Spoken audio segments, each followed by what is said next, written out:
So mga tol, alam na nga po ng karamihan, matapos mahigit ang 2 dekada, ngayon lang po ulit nagkaroon ng undisputed sa heavyweight division. Yan po ay walang iba, kundi ang kakapanalo lang na si Alexander Usyk ng Ukraine kontra kay Tyson Fury, kung saan binugbog ni Usyk itong si Fury sa round 9. Pero umabot sa desisyon ang laban at nakuha ni Usyk ang panalo via split decision. Bago nga po si Alexander Usyk, si Lennox Lewis nga po ang huling humawak ng undisputed sa heavyweight taong 1999 nang talunin ni Lennox Lewis si Evander Holyfield sa kanilang naging rematch. Noong panahon na yan mga tol, wala pang WBO belt. 3 belts nga lang po ang kinakailangan para maging isang ganap na maging undisputed.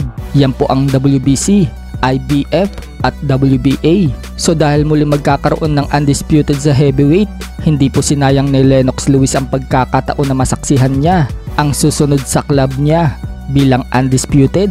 Nanood si Lennox Lewis ng laban at nasaksihan niya ang pagkapanalo ni Usyk.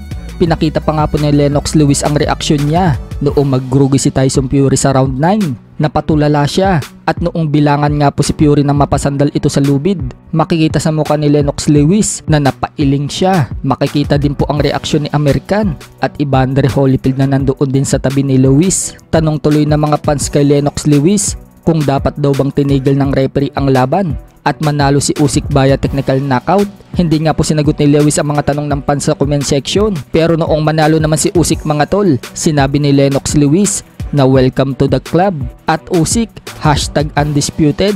Samantala, napahiya naman itong si Fury sa mga banat niya kay Usyk bago ang laban nila. Kung matatandaan kasi mga tol, sinabihan po ni Fury si Usyk na middleweight boxer lang umano ito.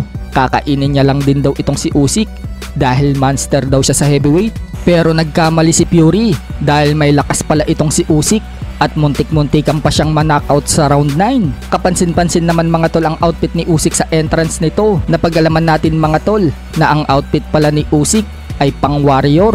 Ayon sa promoter ni Usyk, ginaya umano ni Usyk ang makasaysayan na Cossack warrior. Ganyan daw kasi ang outfit ng leader noon sa Ukraine na isang warrior. Napaka-importante umano sa Ukraine ang historic na yun. Kaya sumisimbolo sa outfit ni Usyk mga tol na warrior siya. Hindi nga tayo nagkamali mga tol dahil ganyan nga po ang pinakita ni Usyk sa laban. Mas lalo pang ginalingan ni Usyk dahil dumaranas ngayon ang bansa nila ng gera.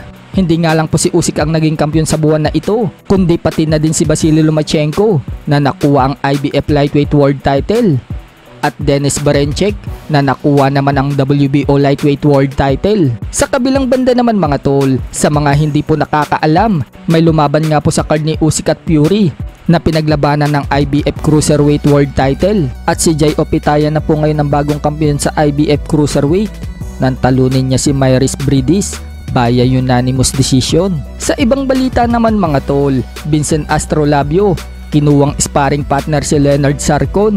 Paghahanda nga po yan ni Astrolabio sa laban niya sa July 20 sa Japan kontra kay WBC Bantamweight World Champion Japanese Junto Nakatani. Kapag natalo po ni Astrolabio itong si Nakatani, isang ganap na magiging world champion si Vincent Astrolabio.